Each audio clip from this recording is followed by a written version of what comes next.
does an outstanding job. He has an outstanding program with Ryerson, and we're glad that they came down.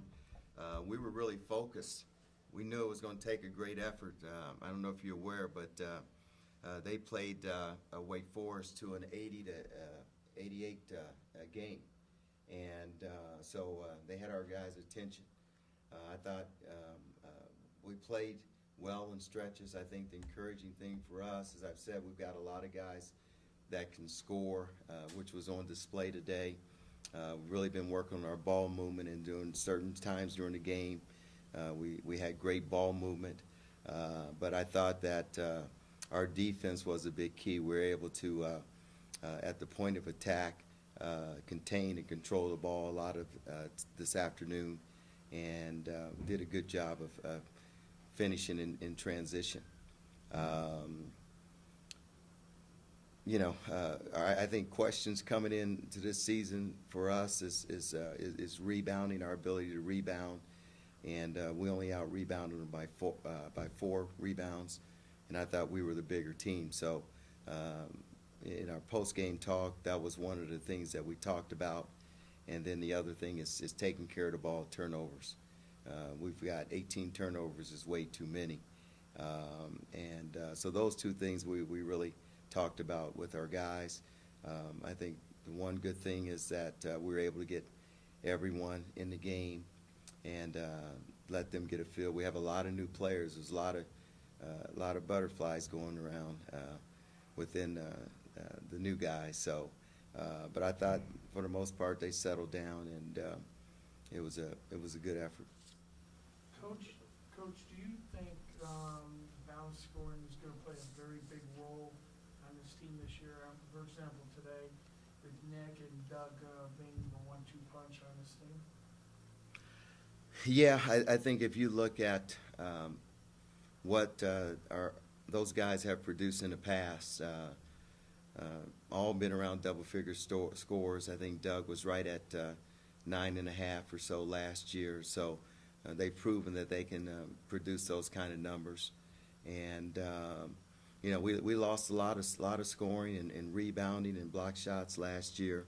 And to score 87 points is a good number for us, particularly early and with 18 turnovers. So I think we have a lot of guys that have scored 20 points. I think with Doug and Nick and Jason and Ray, all those guys have scored, I believe, 20 points in the Titan uniform. So that tells you their capability. Coach, early on in the game, first 5 minutes or so, it looked like the offense was, kind of trying to find itself. But what do you think sparked kind of the offensive explosion?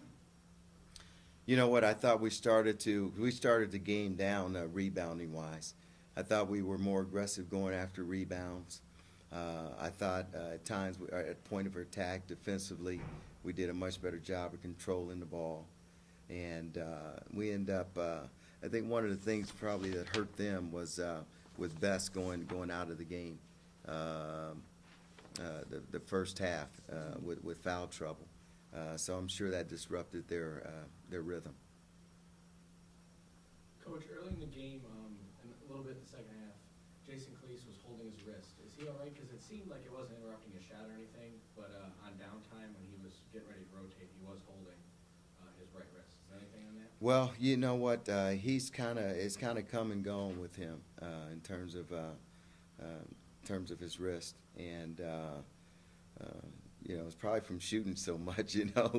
Arthritis is probably on its way in there sometime. But no, he's done that. He's played with the tape before, and when you see his shot, he's had such a high release, and it's pretty much all wrist, and he might have got it jammed or something. But he's got a valuable wrist.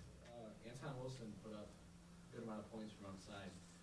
Do you see Anton possibly being a rotation player for us going forward in the season? Well, I tell you what you saw today is what we're seeing, in practice. I think that, he's consistently able to make three-point shots, and he can make them with range, which is big for us. And then I think his teammates have confidence in him. I think, like most freshmen, he's just, trying to learn how hard you have to play and intensity level of this game at this level, and defensively, and he's been a great kid to work with, and he's really working hard. So we're happy that we were able to give him some minutes, and he responded by showing that. I think you see 8 3-point shots made it's big for us. I think that's going to be a big part of our offense this year.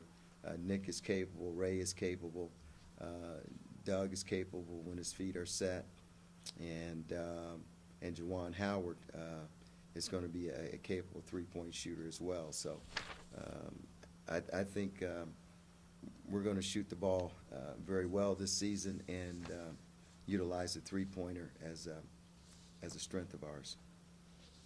Now, Coach, another player I thought played well today was Evan Brunsma. He only had 6 points, but he seemed to be making those hustle plays that you need to be successful. How do you see him fitting into the rotation? You know what? We feel like we know what we're going to get with Evan. He has a great IQ on both sides of the ball. He's a junior now, an upperclassman. He's one of those guys, before I even say what's coming out of my mouth, he knows it because he's heard it from being here. But ball mover, defender, offensive rebounder, and a threat to shoot the ball on the perimeter. I think he just went after the rebounds that he got. Some guys just watch. He moves his body and pursues the basketball. Saw today that you decided to start one of the bigs at center, and then later on, about 2 or 3 minutes in, you went with the small lineup. Is that going to be the plan going forward? Or during the exhibition, you kind of rotate, what lineup I want to use during? Well, right now we're pretty solid on the four returning guys who've been starters since they've been here, and the fifth starter is wide open, and that's what we've told our guys. So NJ was in that position today, just kind of based on what he's done in practice, and we're just kind of rotating those guys. So it's everybody else is a candidate to be that fifth starter as we head in. Nothing's in concrete right now, but he had the opportunity today.